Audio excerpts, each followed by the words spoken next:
Quiero empezar diciendo que en Lucas 18 vemos el testimonio de un hombre que se le acercó a Jesús en algún momento y le preguntó lo siguiente. Él le dijo: Maestro bueno, ¿qué debo hacer para heredar la vida eterna? ¿Y cuál fue la respuesta de Jesucristo? ¿Qué le dijo el Señor? Le dijo: tú sabes los mandamientos. Y a continuación le da una lista de los mandamientos, le dice: no cometas adulterio, no mates, no hurtes, no des falso testimonio, honra a tu padre y a tu madre. Lo que hace Jesús allí es presentarle la ley a este hombre, y hay algo particular porque Jesucristo lo que está haciendo es presentarle, por decirlo de alguna manera, el grupo más fácil de los mandamientos a ese hombre. Le está mostrando los mandamientos que tienen relación con el prójimo, los que tienen relación con Dios. Pero ¿cómo responde el joven rico? Él le dice: todo esto lo he guardado desde mi juventud. Este joven piensa que tiene el cielo ganado porque ha cumplido perfectamente las demandas de la ley. Él piensa que sus méritos son suficientes y que puede ser justificado delante de Dios por eso. Pero el Señor Jesucristo le hace ver que eso no es cierto. Él le dice en el versículo 22: te falta todavía una cosa. Vende todo lo que tienes y repártelo entre los pobres y tendrás tesoro en los cielos, y ven y sígueme. Pero ese joven rico, orgulloso, no reconoció su pecado. Él se amaba más a sí mismo y amaba más al dinero que a Dios. ¿Y saben qué pasó? Ese joven rico se fue sin lo más valioso, se fue sin Jesucristo. Este es un testimonio triste porque solo habla de una vida sin Cristo. Sin embargo, hoy veremos el testimonio de un hombre que habla de su vida antes de Cristo, pero que también habla de su vida después de Cristo, y que después de esto consideró todas las cosas como basura por la excelencia de conocer al Señor. Por favor, leamos Filipenses 3, desde el versículo 1 hasta el versículo 11, y vamos a estar continuando con los versículos del 4 al 11, pero leamos todo el texto desde el 1. El texto dice lo siguiente: por lo demás, hermanos míos, regocijaos en el Señor. A mí no me es molesto escribiros otra vez lo mismo, y para vosotros es motivo de seguridad. Cuidado de los perros, cuidado de los malos obreros, cuidados de la falsa circuncisión, porque nosotros somos la verdadera circuncisión que adoramos en el Espíritu de Dios y nos gloriamos en Cristo Jesús, no poniendo la confianza en la carne. Versículo 4: aunque yo mismo podría confiar también en la carne, si algún otro cree tener motivo para confiar en la carne, yo mucho más. Circuncidado al 8º día, del linaje de Israel, de la tribu de Benjamín, hebreo de hebreos, en cuanto a la ley fariseo, en cuanto al celo perseguidor de la iglesia, en cuanto a la justicia de la ley, hallado irreprensible. Versículo 7: pero todo lo que para mí era ganancia lo he estimado como pérdida por amor de Cristo. Y aún más, yo estimo como pérdida todas las cosas en vista del incomparable valor de conocer a Cristo Jesús, mi Señor, por quien lo he perdido todo y lo considero como basura a fin de ganar a Cristo y ser hallado en Él, no teniendo mi propia justicia derivada de la ley, sino la que es por la fe en Cristo, la justicia que procede de Dios sobre la base de la fe, y conocerle a Él el poder de su resurrección y la participación en sus padecimientos, llegando a ser como Él en su muerte, a fin de llegar a la resurrección de entre los muertos. Oremos. Padre, gracias por tu palabra. Te suplicamos, Señor, que nos ayudes hoy. Te suplicamos que la uses para que transformes corazones, Señor. Pero también para que tu pueblo sea edificado. Por favor, ayúdame en predicar tu palabra. Ayúdame a ser fiel, Señor, porque reconozco que soy limitado y totalmente dependiente de ti. Dirígenos, Señor, te lo suplicamos en el nombre de Jesucristo. Amén.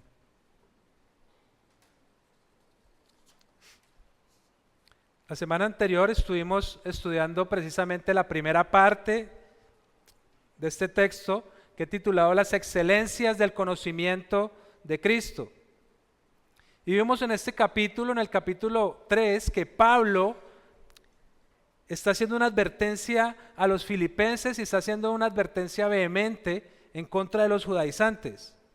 Y recordemos quiénes eran ellos. Los judaizantes eran judíos que decían conocer a Cristo, pero que trataban de convencer a los creyentes que para ser salvos no era suficiente confiar en Jesucristo, sino que era necesario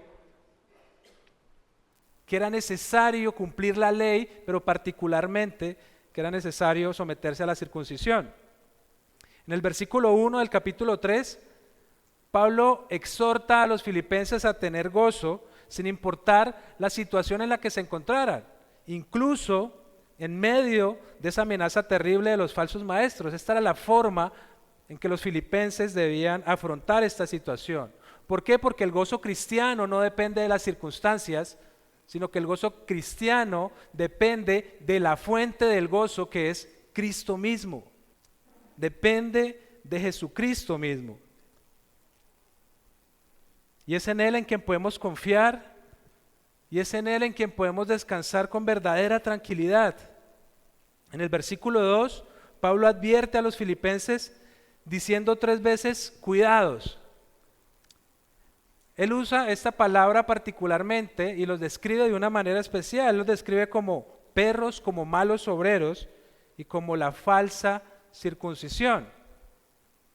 En contraste, Pablo en el versículo 3 dice, nosotros somos la verdadera circuncisión. Y hace también un contraste enfático, haciendo 3 afirmaciones acerca de los creyentes verdaderos. ¿Qué dice Pablo acerca de ellos? Dice que un creyente verdadero se caracteriza por adorar en el Espíritu. En segundo lugar, que se caracteriza por gloriarse en Cristo. Y en tercer lugar, porque no pone su confianza en la carne. Es decir, a diferencia de los judaizantes que sí ponen su confianza en la carne, que sí ponen su confianza en sus propios méritos, en sus propias obras para obtener la salvación, a diferencia de ellos, los creyentes no lo hacen. Un creyente genuino no lo hace.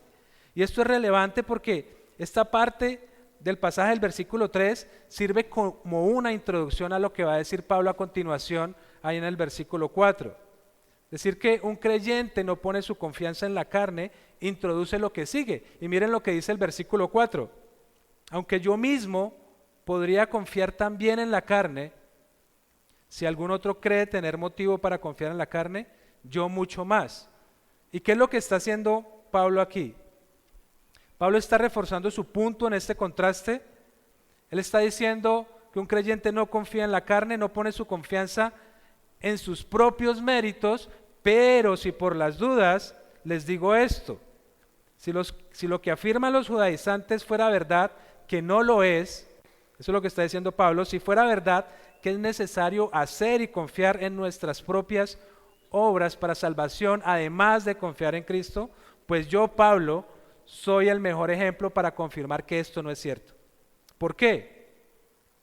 Porque yo, Pablo, mejor que nadie, he cumplido la ley a cabalidad, porque mi hoja de vida en ese sentido es impecable, es igual o incluso es superior a la de los judaizantes.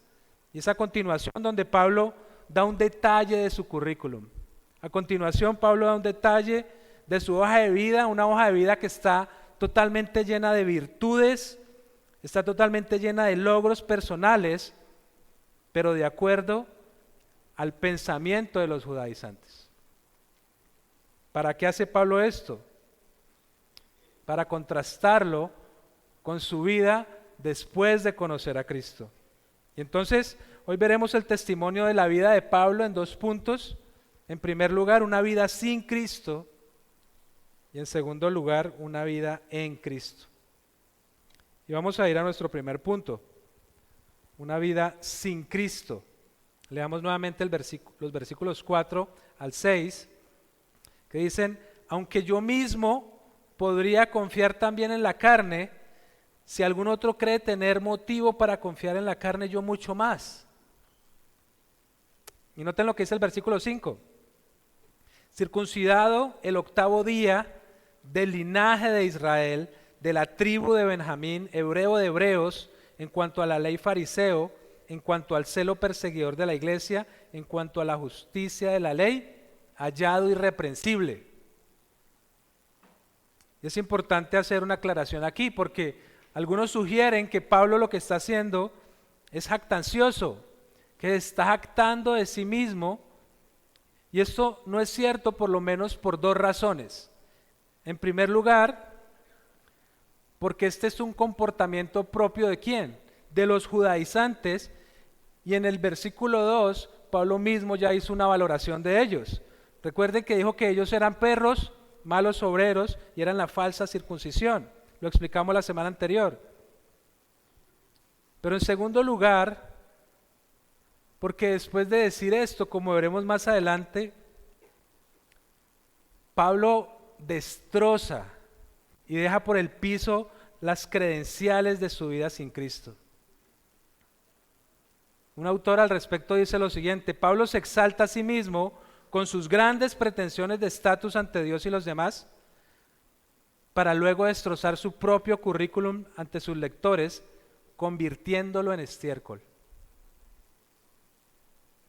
Pablo no se está jactando de su vida pasada, Pablo no se está jactando de sus excelentes credenciales.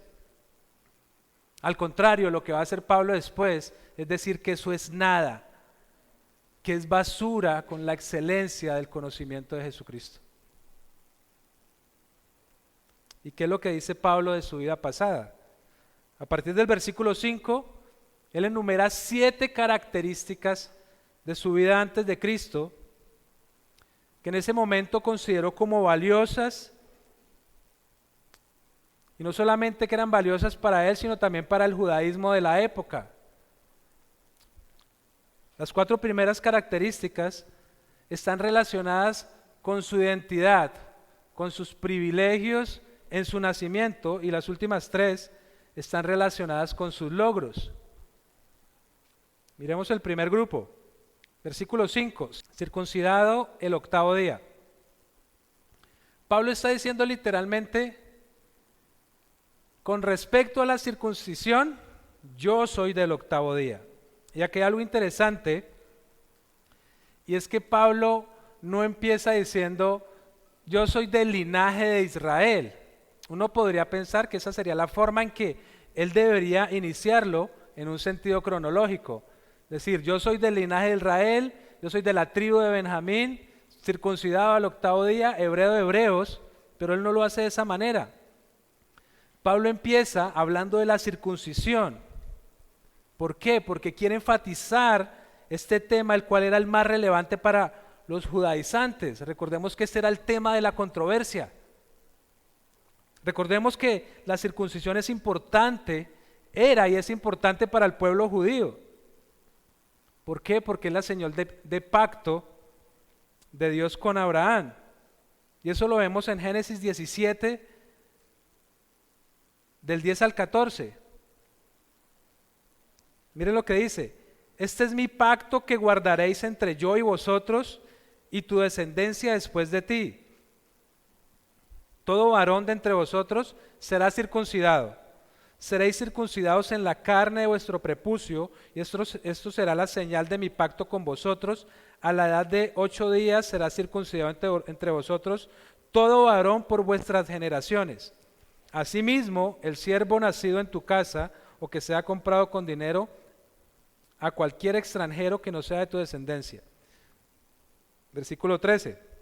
Ciertamente ha de ser circuncidado el siervo nacido en tu casa o el comprado con tu dinero, así estará mi pacto en vuestra carne como pacto perpetuo, mas el varón incircunciso que no es circuncidado en la carne de su prepucio, esa persona será cortada de entre su pueblo.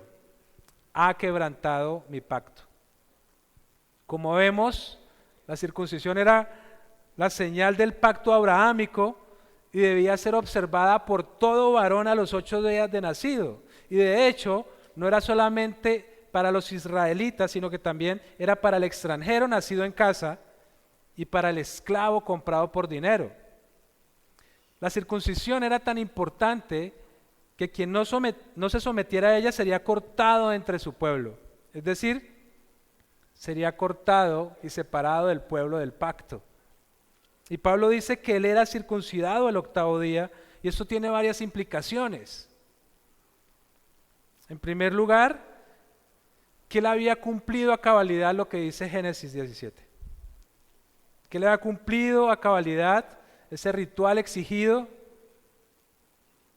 En segundo lugar, que él no era un incircunciso, es decir, que no era un pagano de acuerdo a la ley judía, que no era un prosélito que se circuncidó en una etapa diferente a la que estaba en Génesis 17. Es decir, no era un gentil o un no judío que se circuncidó, que se convirtió al judaísmo y que se circuncidó en el momento que aceptó la fe judía y sus prácticas.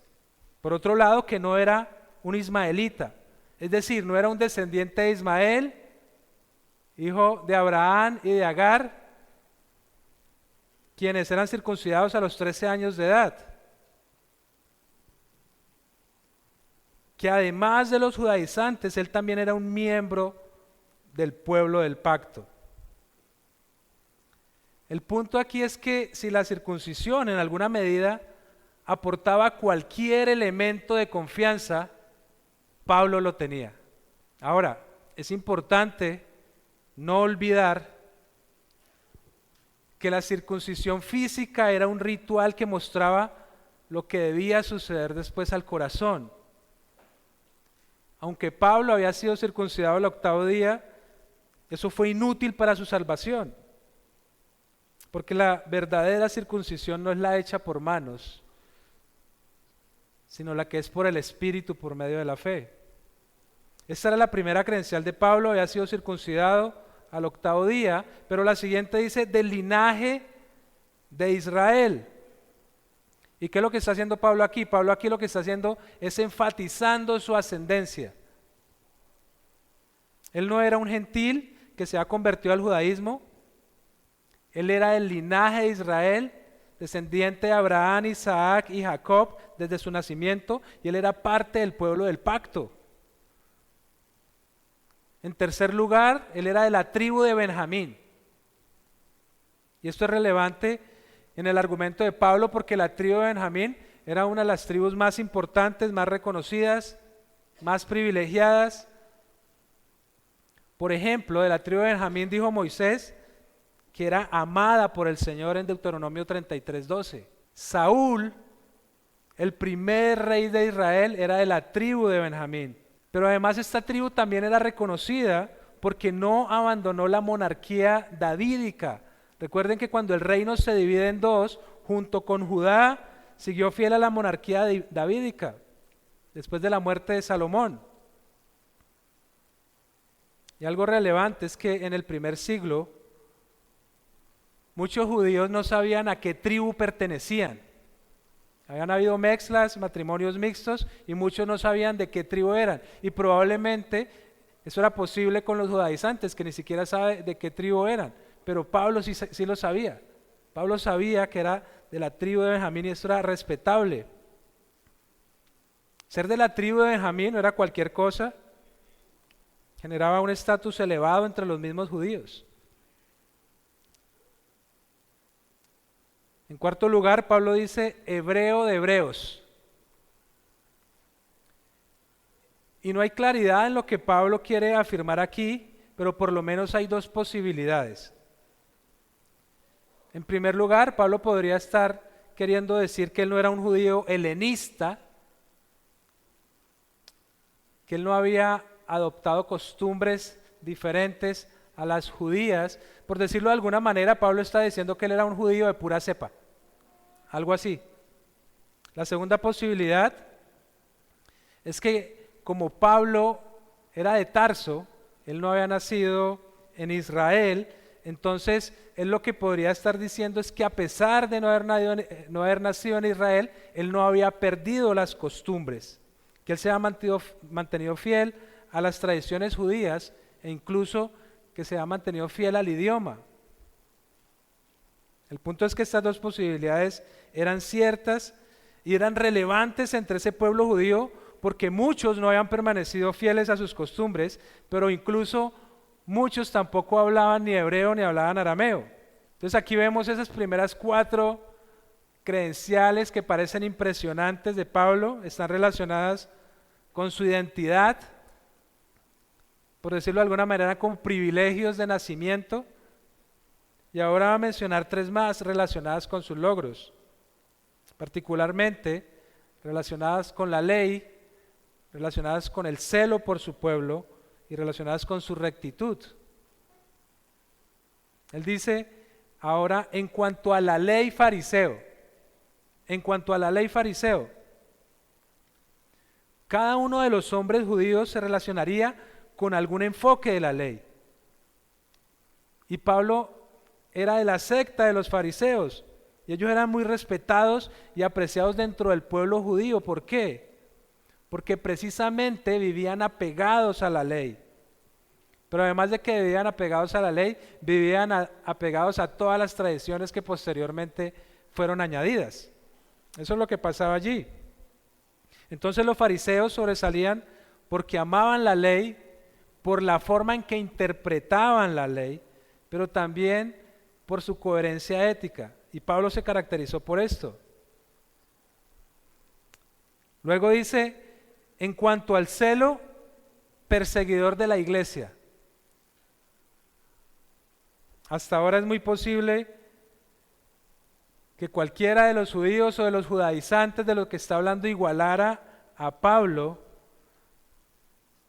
pero ahora él habla de cuál fue su actitud contra los cristianos antes de su salvación, lo cual probablemente era difícil de igualar.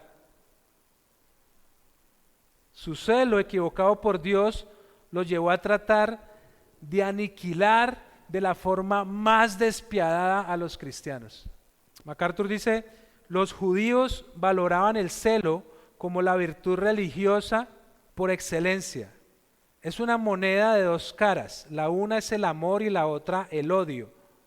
Ser celoso significa amar a Dios y odiar lo que le ofende. El amor celoso, pero mal enfocado de Pablo por Dios, lo llevó a odiar y perseguir el cristianismo. Y no hay tiempo de profundizar acá, pero aquí vemos un ejemplo de la misericordia del Señor, que puede salvar al peor de los pecadores,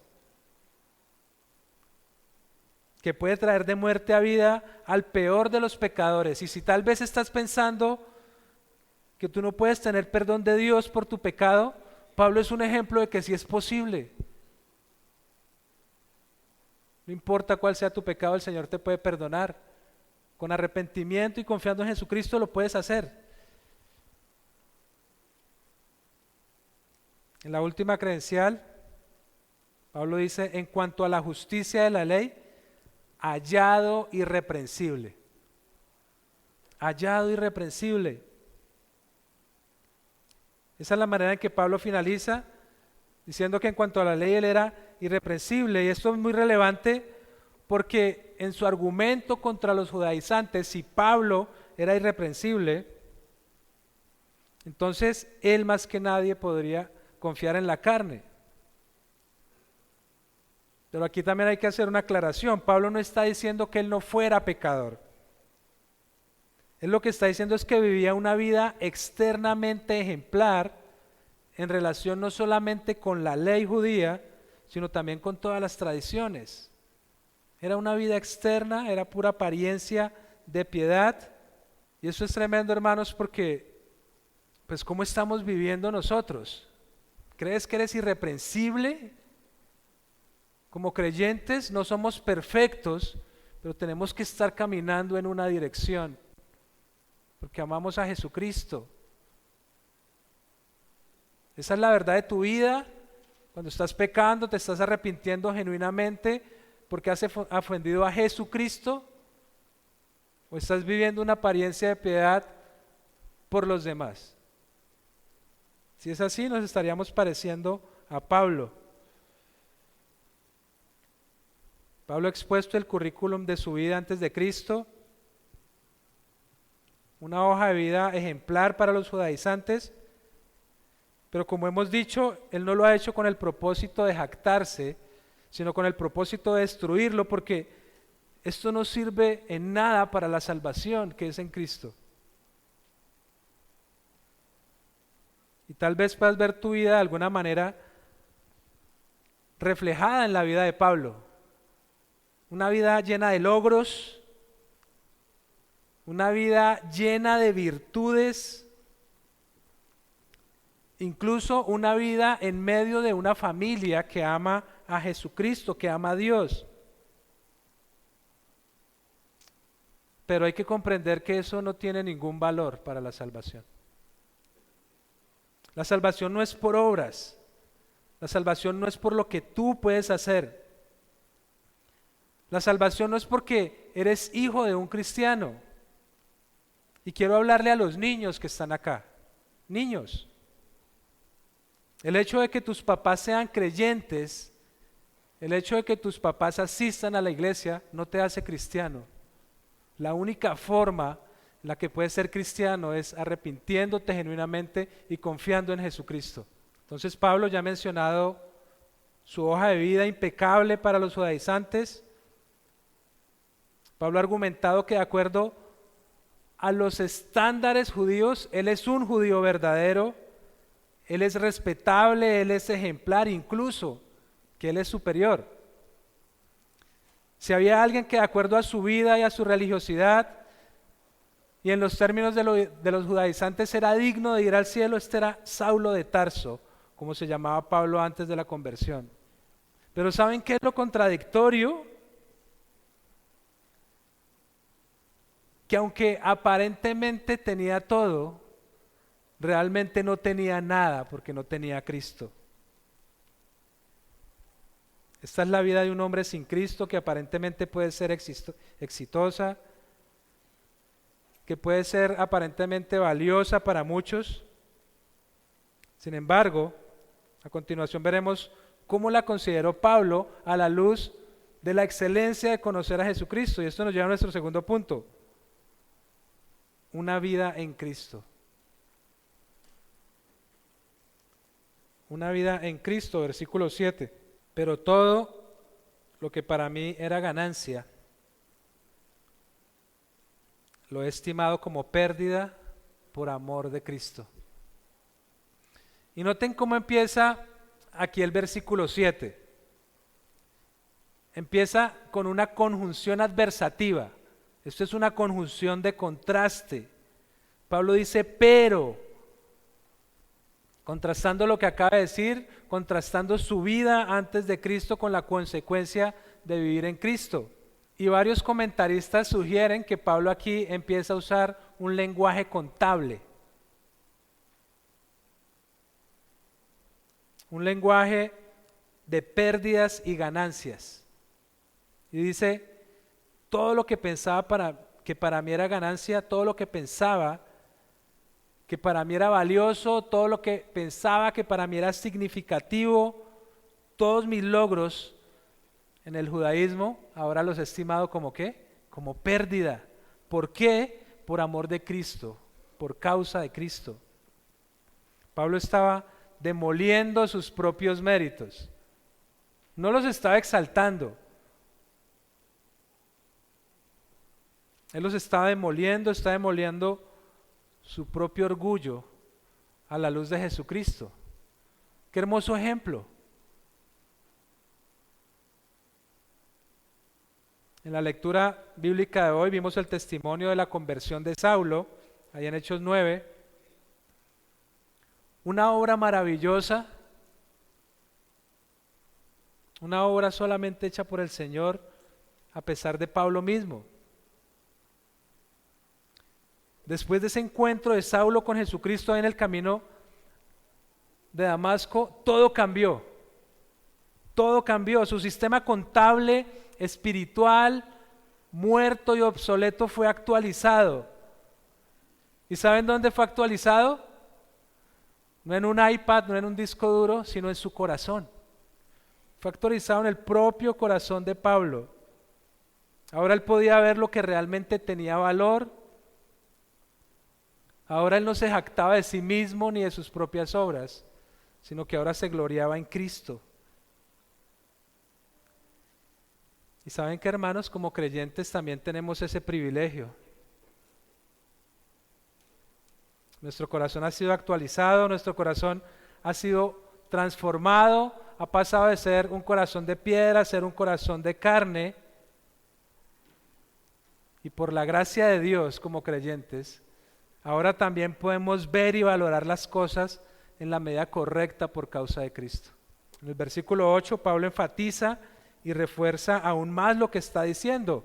Miren lo que dice ahí en el versículo 8. Y aún más, yo estimo como pérdida todas las cosas en vista del incomparable valor de conocer a Cristo Jesús, mi Señor, por quien lo he perdido todo. Y noten lo que dice luego, y lo considero como basura a fin de ganar a Cristo. Y este versículo podemos resaltar por lo menos 4 cosas. En primer lugar, que Pablo vuelve a usar la palabra traducida como estimo, y la forma de este verbo sugiere que lo que Pablo ha considerado o ha estimado como pérdida en el pasado, lo sigue considerando y estimando en el presente, y lo seguirá considerando y estimando en el futuro. Esto es relevante porque, como afirma un comentarista, esto enfatiza que la mentalidad inicial de Pablo al venir a Cristo se ha profundizado ahora.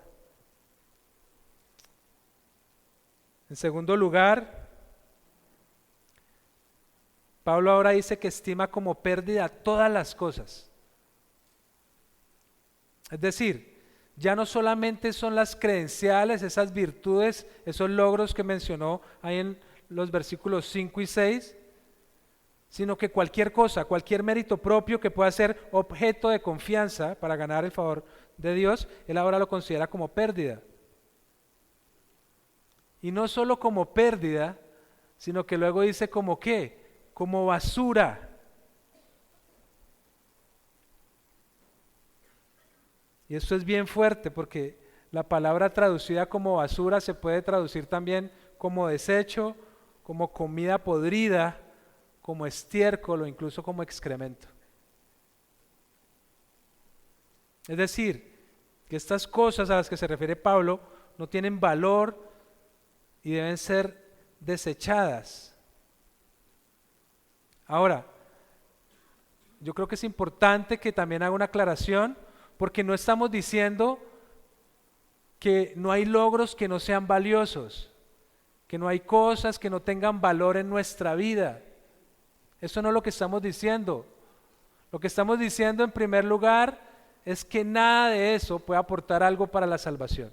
Pero en segundo lugar, como creyentes, cualquier cosa comparada con Cristo es nada.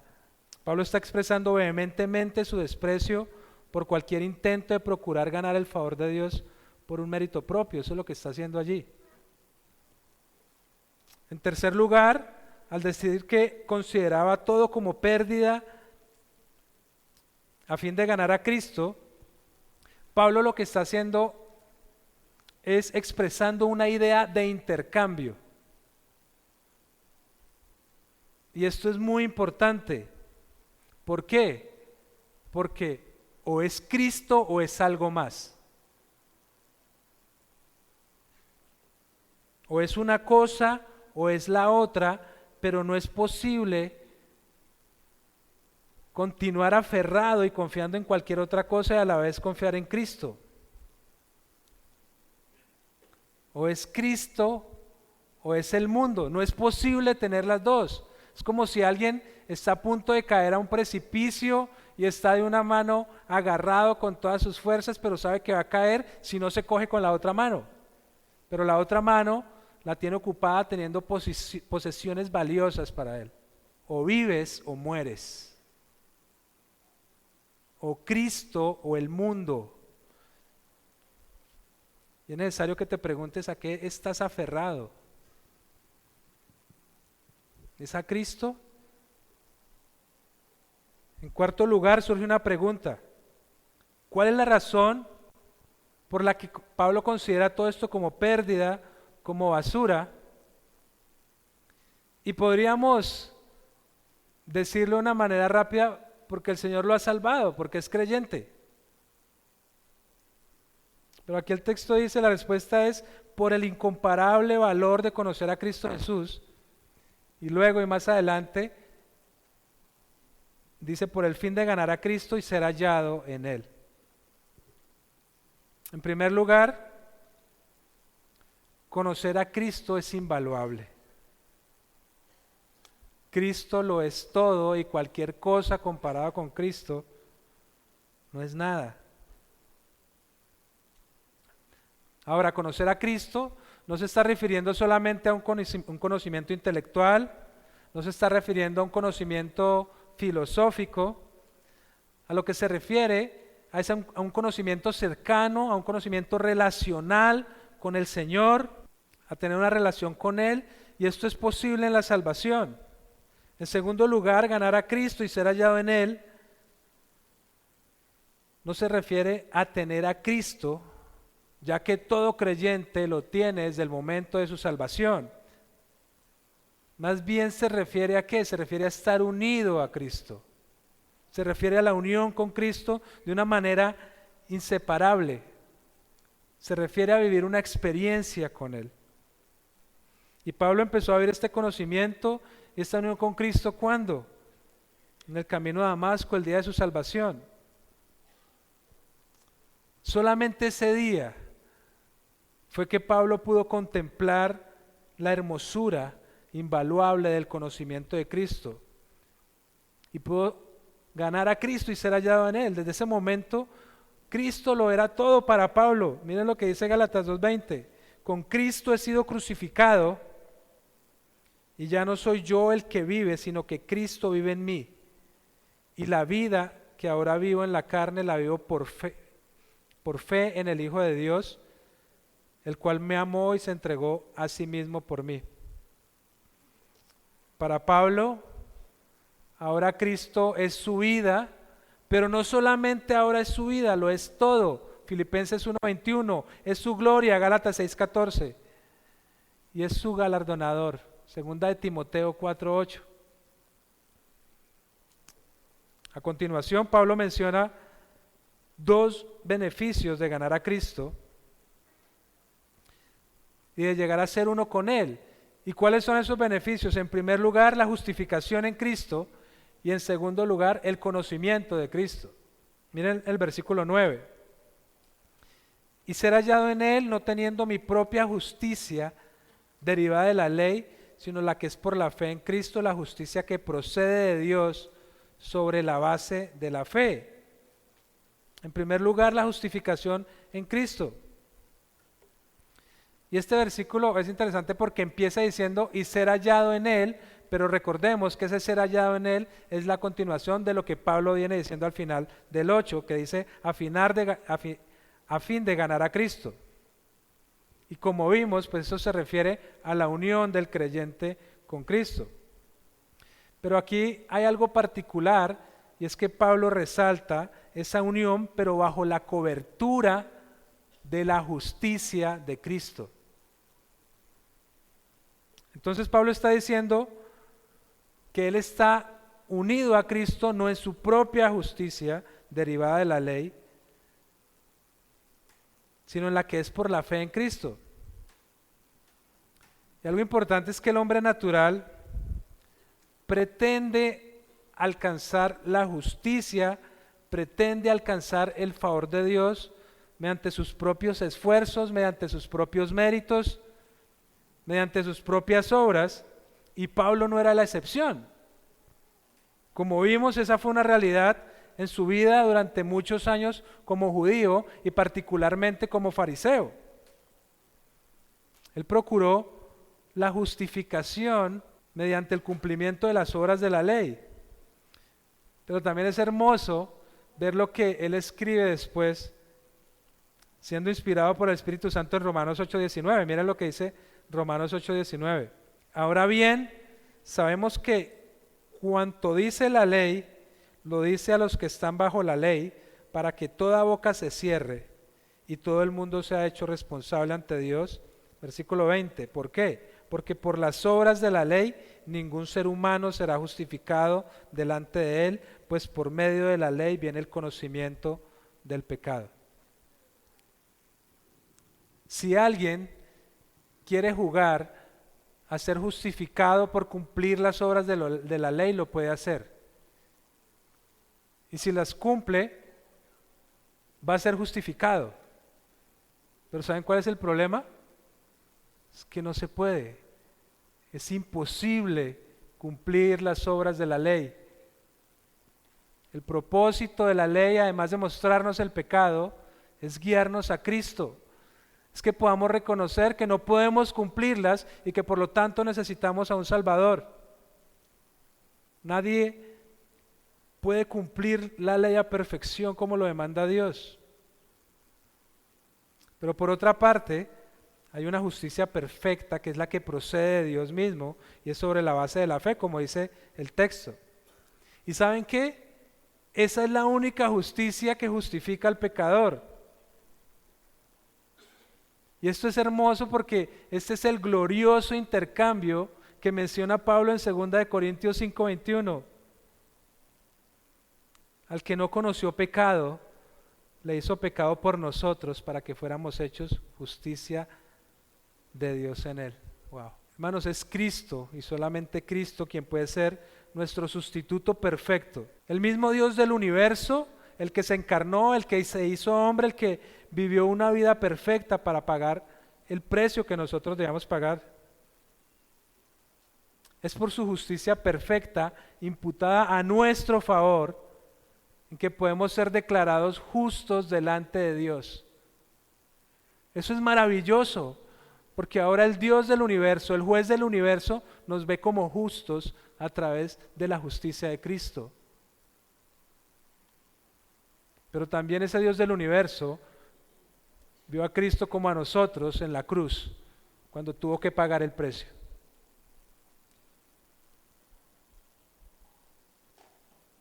Y esta justicia, la que permite estar en Cristo, se recibe únicamente por la fe. Miren lo que comenta MacArthur. Él dice, la fe es la confesión permanente y segura de total dependencia y confianza en Jesucristo para cumplir todas las exigencias para entrar en el reino de Dios.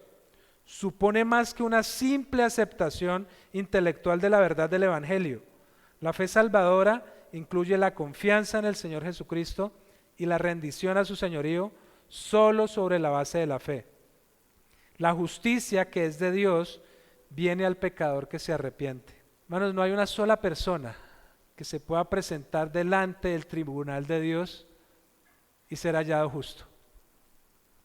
Eso no es posible.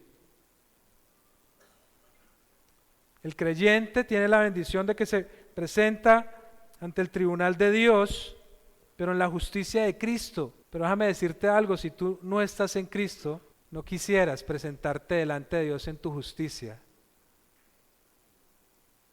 No quisieras, porque vas a ir a la condenación eterna. Hoy es el día de salvación, hoy puedes arrepentirte, confiar en el Señor y así vestirte de la justicia perfecta de Cristo. Entonces el primer beneficio es que como creyentes somos justificados en Cristo por su justicia perfecta y no por la nuestra, pero el segundo beneficio es el conocimiento de Cristo, versículos 10 y 11. Miren lo que dice, y conocerle a Él, el poder de su resurrección y la participación en sus padecimientos, llegando a ser como Él en su muerte, a fin de llegar a la resurrección de entre los muertos. La frase y conocerle a Él, con la que empieza este texto, está relacionada con la frase que vimos ahí en el versículo 8. ¿Recuerdan? Que dice en vista del incomparable valor de conocer a Cristo. Y está relacionada de tal manera que la recuerda, pero también de tal manera que la amplía. ¿Y cómo la amplía? La amplía explicando cómo es que se puede conocer a Cristo, cómo es que Pablo lo quiere conocer.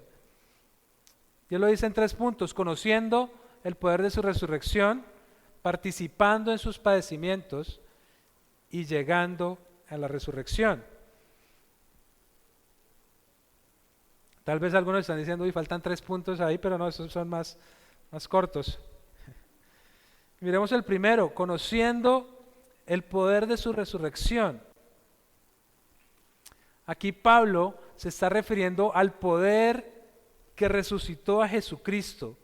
Miren lo que dice en Romanos 8:11: pero si el espíritu de aquel que resucitó a Jesús de entre los muertos habita en vosotros, el mismo que resucitó a Cristo Jesús de entre los muertos también dará vida a vuestros cuerpos mortales por medio de su espíritu que habita en vosotros. Pablo quería conocer más a profundidad a Cristo y deseaba genuinamente experimentar el poder del Espíritu, no en un sentido místico, sino en un sentido de relación personal. Y de hecho, él ya había vivido y estaba viviendo una experiencia con el poder de la resurrección. En primer lugar, ¿cuándo? Cuando fue resucitado espiritualmente, cuando fue traído de muerte a vida, cuando fue regenerado en el camino de Damasco. Y en segundo lugar, lo estaba experimentando en su santificación, procurando vivir una vida de piedad que honraba a Cristo y en la cual quería seguir creciendo. Y eso debería caracterizarnos como creyentes: amar, crecer en santificación para la gloria del Señor, desear genuinamente ser cada día más semejantes a Jesucristo. Segundo lugar, dice participando en sus padecimientos. ¿Y por qué Pablo dice esto? ¿Por qué dice participando en sus padecimientos? Conectando esto con lo que acabamos de decir, es interesante porque es cuando experimentamos una vida de sufrimientos que es donde podemos vivir la plenitud del poder de la resurrección. Recordemos que el poder de Dios se perfecciona en nuestra debilidad. Miren lo que dice Pablo en 2 Corintios 12:9. Y él me ha dicho: te basta mi gracia, pues mi poder se perfecciona en la debilidad. Por tanto, muy gustosamente me gloriaré, más bien en mis debilidades, para que el poder de Cristo more en mí. Por eso me complazco en las debilidades, en insultos, en privaciones, en persecuciones y en angustias por amor a Cristo, porque cuando soy débil, entonces soy fuerte. Y aquí quiero hacer una aclaración, porque esto no significa de ninguna manera que la expiación de Cristo no fue suficiente, debemos sufrir por eso, de ninguna manera. La expiación de Cristo fue suficiente, fue perfecta, consumado es. Lo que significa es que sufrir por amor a Cristo y por su causa es una realidad en la vida del creyente. Además, participar de los padecimientos de Cristo es anhelar la santidad. Lo que menciona Pablo ahí en el versículo 10 cuando dice llegando a ser como Él en su muerte, lo explica en Romanos 6:4, y no tenemos tiempo de ir a este pasaje, pero se refiere a llegar a estar muerto al pecado, anhelando una bendición para los demás como Cristo lo fue en su muerte. Y yo no sé si has pensado en esto, pero la forma en que sufrimos como creyentes es importante. La forma en que sufrimos como creyentes puede ser un testimonio al mundo. Cuando sufrimos, reconociendo la grandeza de Dios, reconociendo que Dios está en control de todo cuanto existe, cuando lo hacemos con perseverancia, con amor, con gozo, estamos siendo un testimonio de Cristo. Y por eso te debes preguntar cómo estás sufriendo. Tercer lugar, dice llegando a la resurrección. A fin de llegar a la resurrección de entre los muertos. Basado en el idioma original, una mejor traducción sería como lo hace la Reina Valera 60, no como lo hace la Biblia de las Américas. La Reina Valera 60 dice: si en alguna manera llegase a la resurrección de entre los muertos, si en alguna manera pareciera que hay como una especie de duda, y algunos sugieren que Pablo puede estar diciendo esto en alguna manera porque Pablo puede pensar que él no va a resucitar, es decir, que el Señor va a venir antes, que sí va a ser transformado de un cuerpo corruptible a un cuerpo incorruptible. Podrían algunos sugerir esto de alguna manera, pero otros sugieren que lo que está haciendo Pablo aquí es demostrando humildad. Y eso es cierto. Una característica notable de Pablo fue precisamente su humildad. En 1 Corintios 15:9 dijo que él era el más pequeño de los apóstoles, ¿recuerdan? Y luego en Efesios 3:8 dijo que él era el más pequeño de los santos. Y al final, cerca de su muerte, allá en 1 Timoteo 1:15, dijo que entre los pecadores era el primero. La realidad es que Pablo estaba seguro de la vida eterna, Romanos 8:17, y si hijos también herederos, herederos de Dios y coherederos con Cristo, si en verdad padecemos con Él a fin de que también seamos glorificados con Él. Pablo sabía que todo creyente resucitaría o sería transformado porque es necesario que lo corruptible se vista de incorrupción. Y Pablo anhelaba ese día. Como creyentes, hermanos, debemos anhelar en crecer en el conocimiento de Cristo, en vivir en el poder de su resurrección, en participar de los padecimientos de Cristo y en nuestra glorificación. Como creyentes debemos anhelar ver a Cristo con quien compartiremos toda la eternidad. Toda la eternidad. Y saben que esto es hermoso porque aunque Dios es conocible, Él es incomprensible. Y es hermoso porque aún en la eternidad nunca nos cansaremos de deleitarnos en conocer a Jesucristo por toda la eternidad. Wow. Para concluir, solamente quiero preguntarles lo siguiente y es: ¿cómo está tu sistema de valores hoy? ¿Cómo está tu sistema de valores hoy? Es decir, genuinamente, ¿qué es lo que consideras más valioso en tu vida? ¿Son tus posesiones? ¿Es tu familia? ¿Es tu trabajo? ¿Son tus hijos? ¿Son tus virtudes? ¿Son tus logros? ¿O es realmente Jesucristo? Y puedes hacerte esta evaluación haciéndote algunas preguntas. ¿Qué es lo que más piensas todo el día? ¿En qué estás meditando todo el día? ¿Qué es lo que quieres estar viendo todo el día? ¿Qué es lo que quieres estar leyendo todo el día? ¿De qué es lo que más hablas? ¿Qué es lo que más haces? ¿Y a quién es el que más amas? Como creyentes, siempre vamos a estar cortos. Como creyentes siempre nos quedaremos cortos, pero podemos suplicar al Dios de nuestra salvación que nos ayude cada día a ir en esa dirección.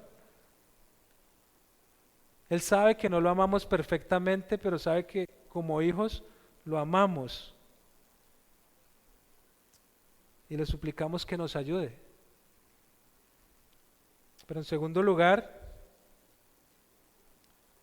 si eres alguien que no estás en Cristo y lo sabes, si eres alguien que ha puesto su confianza en sus propias obras, en sus propios méritos, deja todo y corre a sus pies. Deja todo y corre hacia Él, porque Él es el tesoro más valioso del universo. Corre a Cristo y podrás vestirte de su justicia perfecta con arrepentimiento y fe en Él. Solo así podrás contemplar las excelencias de conocerlo. Corre a Cristo y solamente así podrás disfrutarlo por toda la eternidad. Oremos. Padre, qué privilegio poder estar expuestos a tu palabra. Y agradecemos, Señor, la obra de salvación que has hecho en nosotros, donde podemos ver una vida antes de Cristo, pero también podemos ver ese milagro de la salvación en nuestra vida y realmente podemos darnos cuenta de cuán valioso es Jesucristo. Que cualquier cosa comparada con Él no vale nada, Señor. Ayúdanos a crecer en amar a Jesucristo. Ayúdanos a vivir una vida para su gloria. Pero también te suplico que salves personas, Señor, y transformes corazones que se puedan vestir de la justicia de Cristo. Te lo suplico en el nombre de Él. Amén.